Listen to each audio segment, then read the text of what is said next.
Bom dia a você, telespectador da TV Brasília. Está entrando no ar o programa Tribuna Livre, que é um oferecimento do restaurante Esquina Mineira, fica ali na 704, 705 Norte, né?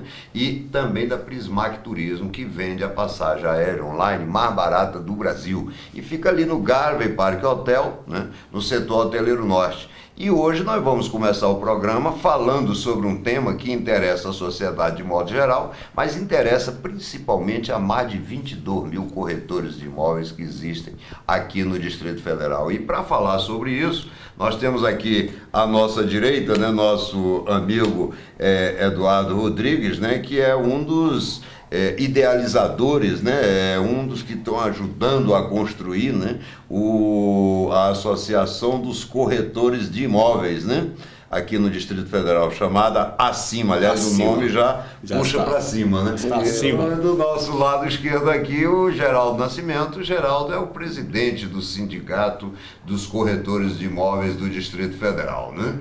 Bom dia a vocês, sejam muito bem-vindos aqui ao Tribuna Livre, Geraldo. Bom dia, Raimundo Ribeiro. Bom dia, telespectadores. Estamos aqui à disposição. Muito bem. Bom dia, viu, meu amigo? Bom dia, Raimundo Ribeiro. A gente agradece aí em nome dos mais de 22 mil corretores de Brasília. Estamos vivendo um momento único, né? Porque estamos em debate aí a nível tanto regional como a nível do Senado Federal. Eu acredito que o tema veio para discussão em boa hora. Mas me diga uma coisa, vocês estão com um projeto de lei visando regulamentar eleições no Cresce?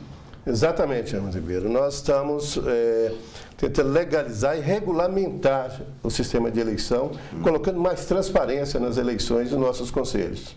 Veja bem, o conselho, a posse da diretoria, dá-se 1º de janeiro de cada ano. E a eleição tem acontecido no início do ano, inclusive com edital publicado, de convocação publicado no Diário Oficial da Justiça Federal, de um jornal que o corretor de imóvel não tem o hábito e nem a obrigação de ficar lendo. E isso na semana de carnaval, na sexta-feira de carnaval, eles publicam esse edital, dando 15 dias. Para convocar a eleição para 15 dias depois. Aí eles convocam dando 15 dias para a formação de chapa. Uma chapa com 54 componentes, membros, você leva no mínimo 6 meses para formar. Uma chapa coesa com 54. Para administrar uma entidade da importância que é o nosso conselho, né? Nosso conselho hoje, ele tem um caixa de 2 milhões aproximado por mês. Então, não se faz uma diretoria em um toque de caixa em 15 dias. E muito menos num jornal que nós não temos condições, que não tomamos conhecimento, e eles não colocam também, como determina a lei, o edital fixado no local visível. Então, o que vocês querem com esse projeto de lei é estabelecer um prazo mínimo de publicação para que se dê tempo de formar as chapas que devem concorrer no pleito, marcando-se a eleição com uma antecedência que permita realmente haver um amplo debate, e também me parece que vocês querem a redução da anuidade, né? Porque, salvo engano, hoje vocês pagam R$500 da pessoa física e R$1.000 pessoa jurídica, é isso? Perfeito, Evandro. Nós estamos querendo normatizar, né? Colocar transparência no sistema de eleição, de votação, de eleição da chapa do nosso conselho, né? E redução. Hoje nós estamos pagando em torno de R$1.500, porque R$500 da pessoa física, e somos obrigados a ter um CNPJ para tirar a nota fiscal. Né? Então, nós somos a pessoa física e jurídica. É duplo. Inclusive, eu acho que será objeto de um outro projeto para que nós defendamos o pagamento único. Porque eu não posso pagar por duas pessoas, eu sou obrigado a ter pessoa jurídica, pago pela pessoa jurídica o mínimo de R$1.000. E se é a pessoa física, pago mais R$500. Então é um absurdo em se tratando de uma profissão. E como é que está o trâmite desse projeto? Esse projeto foi defendido na Constituição de Justiça, na CDH. Aliás, o autor é o deputado Paulo Paim. O senador Paulo Paim. Paulo Paim. Nós defendemos esse projeto na Comissão de Direitos Humanos, né? E agora vai para a Comissão de Justiça, né? Constituição e Justiça para ser eu tenho certeza que vai passar. É bom que os corretores acompanhem bem de perto, né? Até para poder se sentir construtores disso. Inclusive, falando da questão... Inclusive, falando nessa questão dos corretores... Falando nessa questão dos corretores, nós fizemos vários chamados, né? Eu gravei vídeo no YouTube, eu convoquei, chamei os corretores, convidei, e na audiência pública apareceu menos de 10 corretores. Então, assim, é preciso a participação do corretor em massa para cobrar os seus direitos. O projeto do sindicato foi muito bem elaborado. A Acima. E por que nós criamos a Acima? A Acima ela veio para dar ouvido ao corretor e levar a demanda ao sindicato. Certo. Então, às vezes as pessoas falam assim, criou uma associação e criou mais um sindicato. Não, negativo. Nós criamos a associação para dar ouvido ao sindicato. Para trabalhar junto. Nós fazemos um porta-voz do sindicato, nós ouvimos os corretores que estão, muitas vezes, alocados dentro das imobiliárias e às vezes não participam do processo. Então a gente ouve o corretor e leva a demanda ao sindicato. É um elo de ligação entre o sindicato e os corretores. Nós jamais vamos trabalhar contra o sindicato, não é isso. Mas nós damos ouvido ao sindicato através da associação Acima, que nasceu com o nome já Acima. Tá certo. Bem, eu quero agradecer aqui a presença do meu amigo Eduardo Rodrigues, né? Quero agradecer muito, Geraldo, a você também por ter achado um tempinho na sua agenda para prestigiar aqui o Tribuna Livre, né? E dizer a você que qualquer coisa, qualquer notícia que você acha importante, tudo, o Tribuna Livre vai estar sempre à disposição. Muito obrigado a vocês e agora nós vamos falar um pouquinho também sobre saúde e sobre esportes. E para falar sobre saúde, temos aqui de volta essa gazeteira, né? Estava gazeteando nosso programa, faltou em alguns, né? Doutora Quitéria. Mas, doutora Quitéria, vamos falar um pouquinho hoje sobre gordura no fígado. E esse tema, assim, ele é bem atual, porque aqui do lado eu tenho o Jacome, né? E o Jacome, aparentemente, tem alguma gordura, não sei se no fígado, né? Mas tem alguma coisa, né? Seja bem-vinda, Quitéria. Bom retorno, tá? E trato de Vicente. Bom dia. Foi por motivos óbvios. Tá bom. Bem, bom dia a todos. Realmente, hoje eu diria que quase 50% a 60% da população um pouco acima do peso tem esteatose hepática, que é uma gordura no fígado, né? Como conhecida esteatose hepática. Esse exame é feito através de ecografia. Fazendo a ecografia, a gente detecta o grau de esteatose no seu fígado, ou seja, se é grau 1, grau 2 ou grau 3. Acima de grau 3 é muito perigoso porque pode se tornar uma cirrose hepática, mesmo sem bebida alcoólica. Devido Por isso que às vezes gente que não bebe morre de cirrose, né? Morre de cirrose, exatamente. Coisa, hein? Exatamente por causa da alimentação. Isso tudo é questão alimentar, ou seja, a maioria das pessoas que consomem muito carboidrato, muito doce, ou talvez até junto com a bebida alcoólica, ela vai ter esse problema sim, acima do seu peso. Por isso que é importante regular o peso, evitar comer muitos carboidratos e procurar, sim, um profissional da área da saúde para orientar melhor. E como é que você descobre que está com essa gordura? Fazendo um exame, ecografia. Uma ecografia. Não, mas o que você sente? Tem algum sintoma? Nada, não tem sintoma nenhum. Nada? Nada. Então. A doença hepática é uma doença silenciosa, tanto o câncer, como a cirrose, como a esteatose. Quando você vem ter os sintomas, já está numa fase muito avançada do câncer. Por exemplo, a esteatose hepática pode levar ao câncer sim, porque vai ter a cirrose, da cirrose dá o câncer. Que loucura, né? E transplante está difícil, né? Então...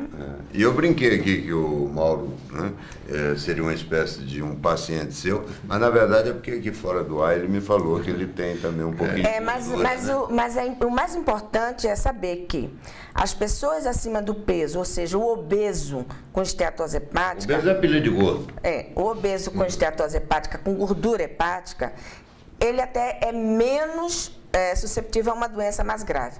Porém, o que não é obeso, magro, com gordura hepática, ele é muito mais susceptível a uma doença mais grave. Isso tem relação direta com a taxa de triglicerídeos? Também, triglicerídeo e colesterol. Com certeza. Tem que diminuir o seu triglicerídeo, o seu colesterol. Com certeza, todo paciente que tem gordura hepática tem gordura localizada abdominal e com certeza também vai ter uma doença chamada resistência insulínica, ou seja, pré-diabético.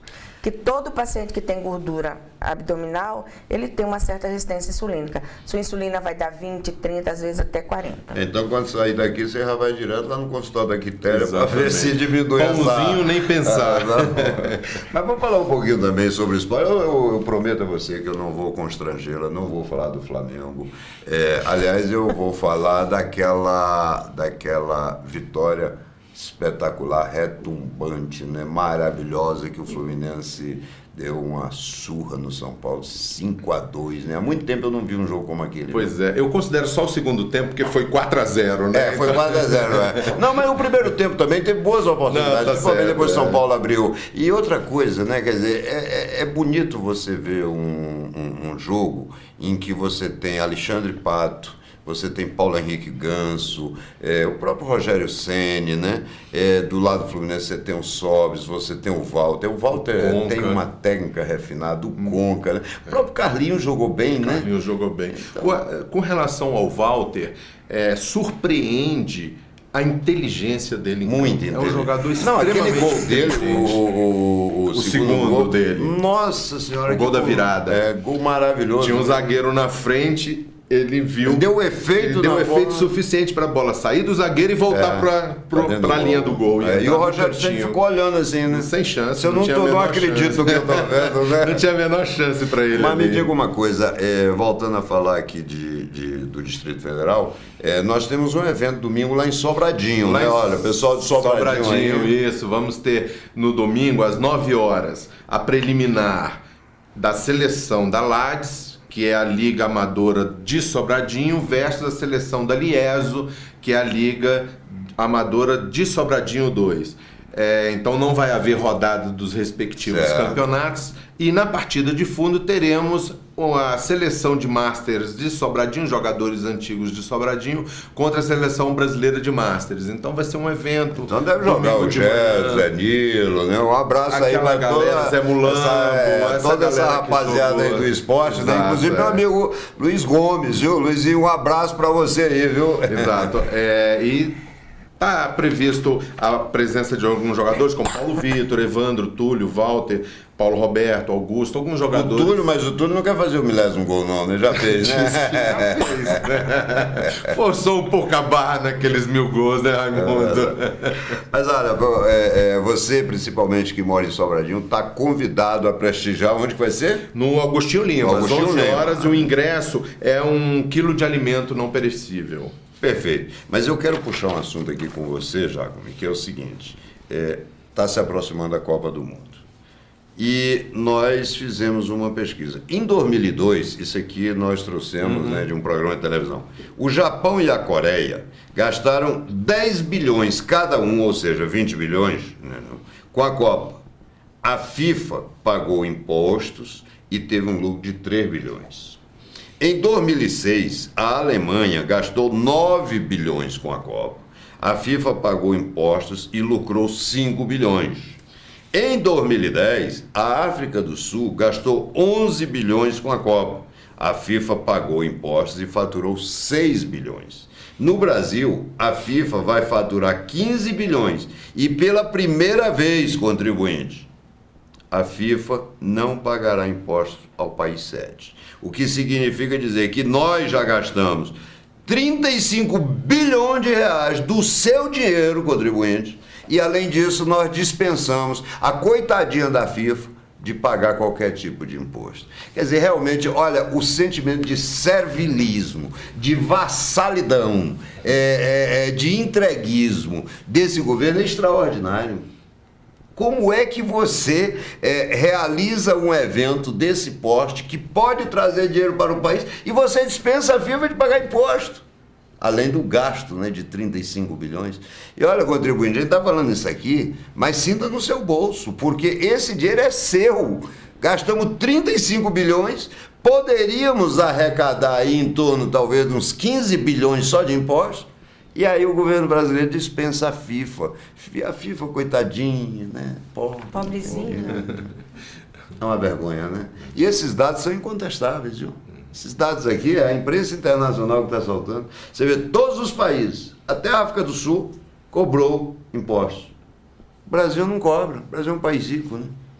Bem, mas, infelizmente, esse é o retrato, né, do que nós temos aí, né, o país que vive dispensando dívida dos outros, né, essa coisa toda, construindo porto lá em Cuba, esses troços tudo, né, mas vamos ver aí, você contribuinte, o que pode falar. Mas já que estamos falando aí em gasto, né, prejuízo do contribuinte, né, vamos falar um pouquinho também sobre o direito do consumidor. Temos 1 minuto aqui com o Dr. José Vieira para que ele possa dizer para a gente o que deve fazer o indivíduo que está quietinho na sua casa, de repente o correio bate na porta e entrega lá um cartão de crédito, entendeu? De um banco. E a pessoa nem pediu, nem quer aquele cartão. Doutor Vieira, o que a pessoa vai fazer com isso?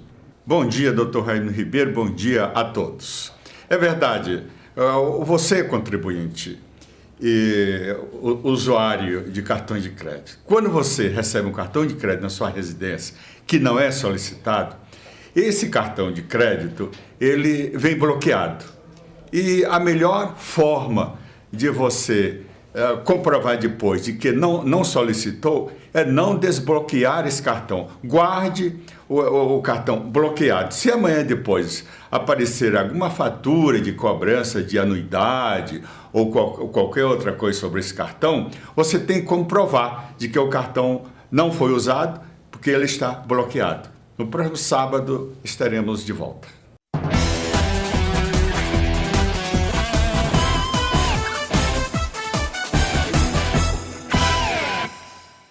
Bem, o Tribuna Livre está de volta e agora vamos falar um pouquinho também sobre os problemas locais aqui do Distrito Federal, né? E não poderia faltar aqui na nossa bancada meu glorioso amigo, festejado repórter do Planalto, nosso amigo Luiz Solano, né?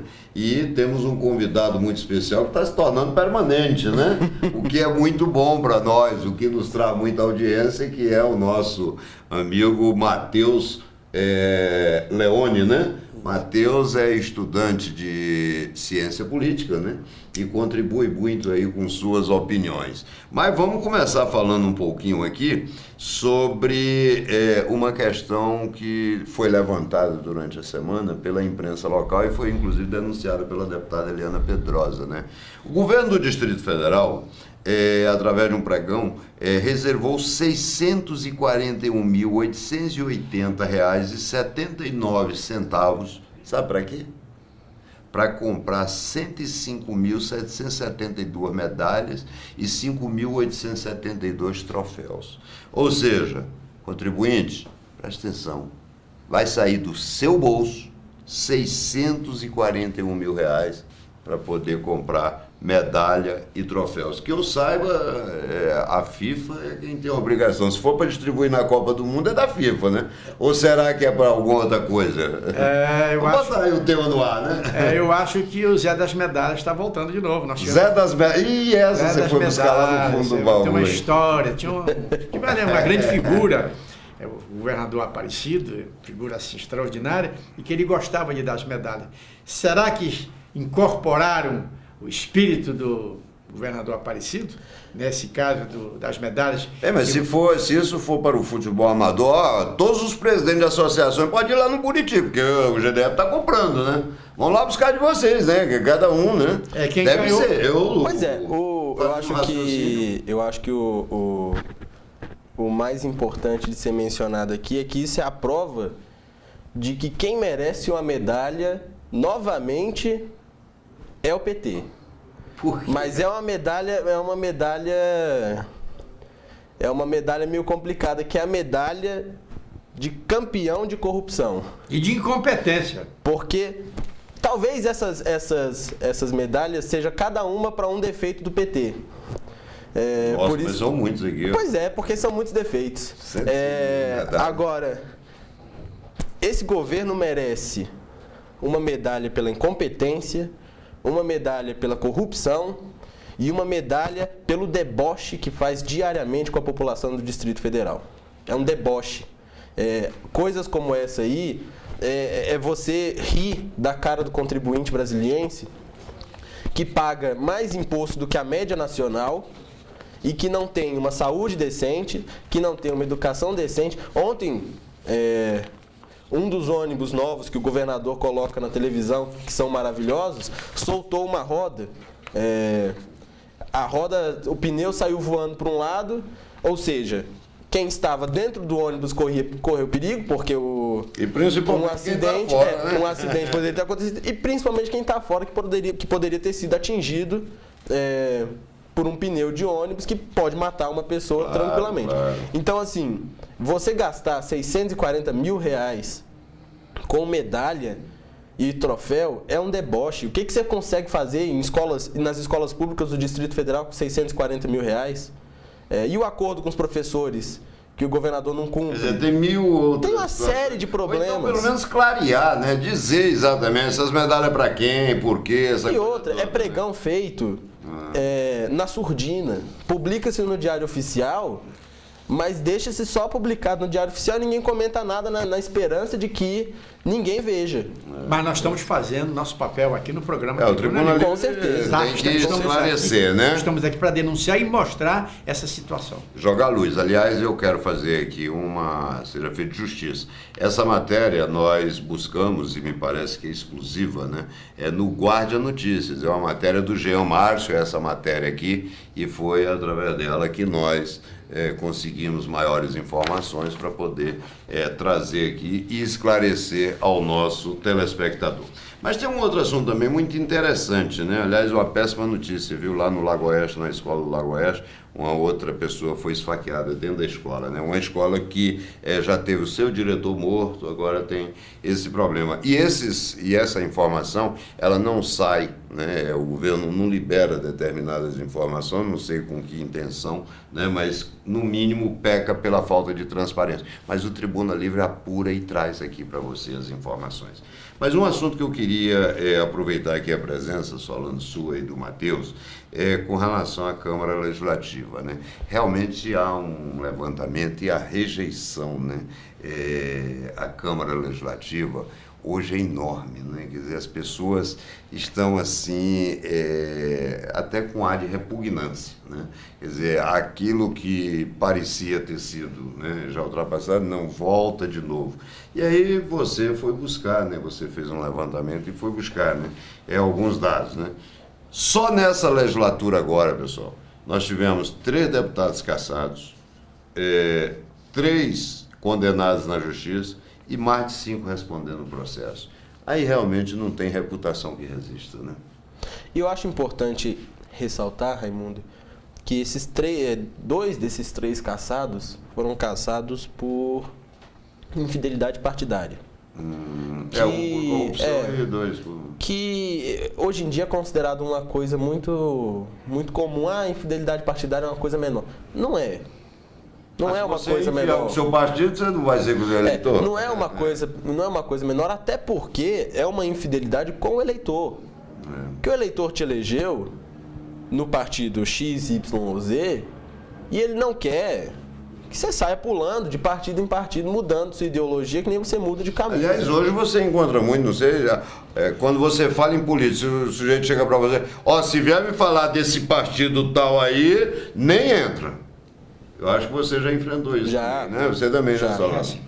Então, isso mostra a importância do partido. Então, assim, nós tivemos, por exemplo, um dos deputados que foi cassado por infidelidade partidária foi questionado no partido que estava à época se iria sair, como é que se estava mesmo armando de sair para outro partido.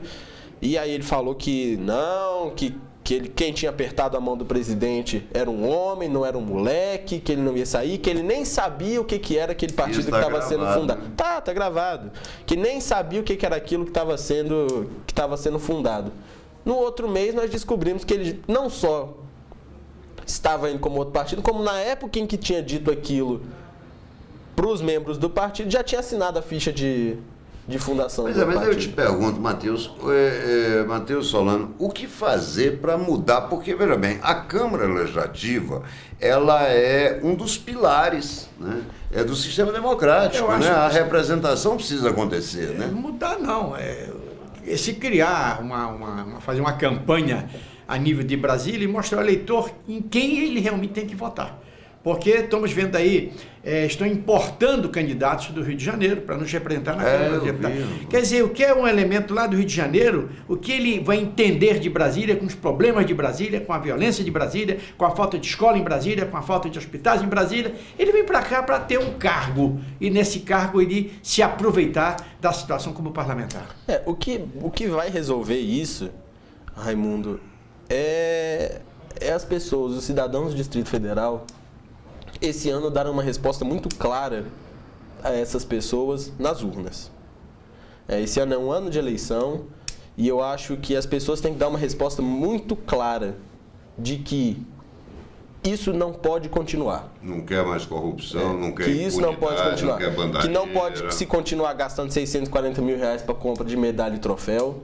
Que não pode uma Câmara Legislativa que, somando caçados, processados e respondendo processo, dá mais da metade. Não tem condição. Então, essa é uma das alternativas. E eu tenho dito sempre, né? Às vezes eu participo de algumas reuniões, faço algumas palestras, eu digo para as pessoas o seguinte, principalmente aquelas que, eu não quero saber de política. Pessoal, a política é inevitável na sua vida. A política faz parte de qualquer sociedade. Agora, a política ela pode ser boa ou pode ser ruim. E aí eu tenho uma boa notícia para lhe dar. É que quem decide se ela vai ser boa ou ruim é você.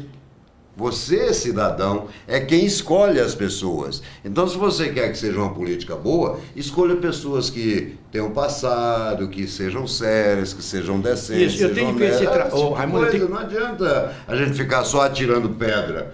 Você tem que participar. Eu tenho feito um trabalho justamente para saber quem é quem pode ser. Eu tenho encontrado grandes nomes para representar Brasília na Assembleia Legislativa.